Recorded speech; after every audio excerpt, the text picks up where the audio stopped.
All right, we're here with Naomi Switzer. How are you doing? I'm doing really well, thank you. Tell everyone where you're from and what your role is. Yeah, so I'm an aquatic operations supervisor. I work at a facility just outside of Edmonton, Alberta in Fort Saskatchewan. Very cool, very cool.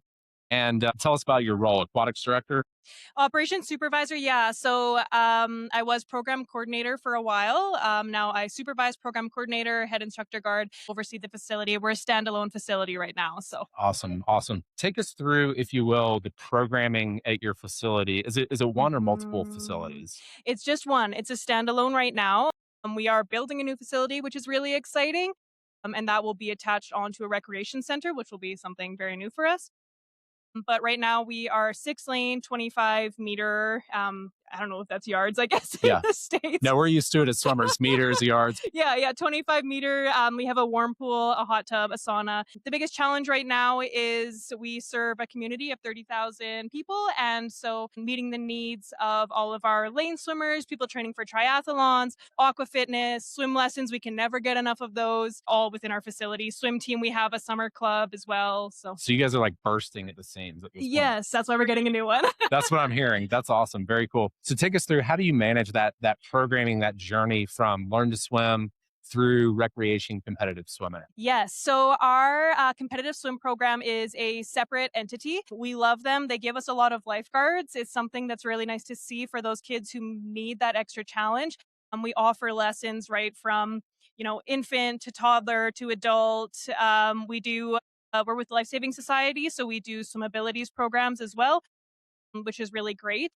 We also have a junior lifeguard club. So keeping swimmers engaged and hopefully then recruiting them into aquatics is something that we really, really strive for. Very cool. Very cool. Tell us about, you mentioned that the competitive swim, that group over here, it sounds it's outsourced. Is that, did I hear you correctly? Yes. Yeah. Tell us more about that. Tell why that is, how that works, what that dynamic looks like. Yeah, I think that's fairly common, at least in Alberta. That's been my experience is that swim clubs are generally separate entities. They're not run by the municipality. So they rent lane space from us. They host their swim meets there.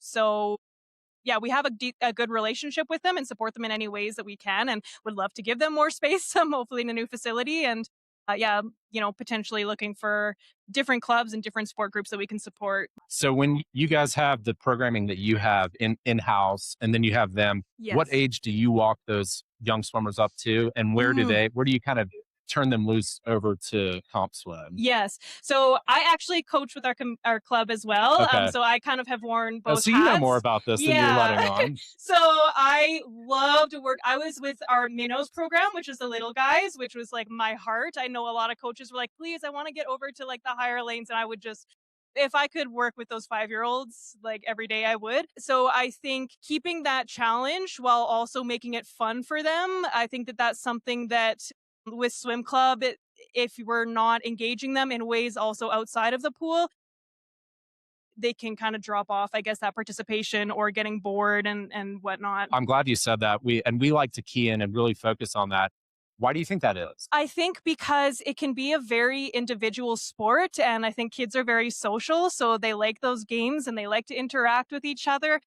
The swim meets are so fun because they get to like hang around in sleeping bags and like talk with their friends and play games. So marrying, I guess, that team component with that individual sport so that they can, I guess, have both of that is I think a big challenge for swim coaches or something, I guess, to be top of mind. Yeah, no, totally agreed. In making that jump from, learn to swim and kind of those final programs that you have for that age into comp swim, we always call it the gap in the sport. Yeah. And I feel like we've been in the sport our entire lives, and the more that we focus on it, the more it seems like that gap is bigger than we once Yeah. realized. If there was one thing you could kind of point your finger at between that 6 year old that's finishing learn to swim to being really ready, willing, and able and excited to get into swim team, what's that product look like? What's that thing that would really make that transition easier? I think that competitive side of it, swim lessons, it's very much learn to swim, swim to survive, knowing how to be safe out on a lake.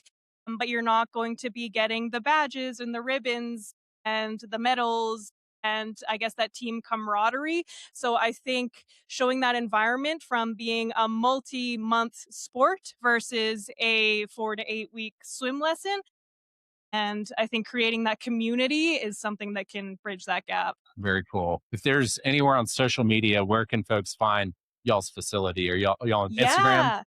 We're not on Instagram, Corpcoms, if you want to get on that.